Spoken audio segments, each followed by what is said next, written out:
விநாயகர் முன்னாடி போய் நீங்கள் நின்று தோப்புக்கான போட்டால் நீங்கள் நினச்சதெல்லாம் நடக்கும்னு சொல்லுவாங்க. எதுக்காக அப்படி சொல்கிறாங்க உங்களுக்கு யாருக்காவது தெரியுமா? தெரியாதவங்க இப்போ தெரிஞ்சுக்கோங்க. வீடியோக்குள்ளே போகிறதுக்கு முன்னாடி உங்களுக்கு விநாயகர் மேலே நம்பிக்கை இருந்தால் கமெண்ட்டில் ப்ளூ கலராட்ட கமெண்ட் பண்ணுங்கள். அப்படியே நம்ம சேனலை சப்ஸ்கிரைப் பண்ணிக்கோங்க. வீடியோக்குள்ளே போகலாம். ஒரு நாள் சிவனை பார்க்க விஷ்ணு போகிறாரு.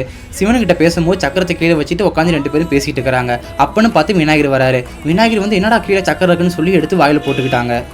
விஷ்ணு வந்து விநாயகர்கிட்ட என் சக்கரத்தை கொடு, நான் கிளம்பணும் அப்படின்னு கேட்குறாங்க. விநாயகர் வந்து தரவே இல்லை. விஷ்ணு எவ்வளவோ கெஞ்சி பார்த்தாரு, எவ்வளவோ அழுந்து பார்த்தாரு, கடைசி வரைக்கும் தரவே இல்லை.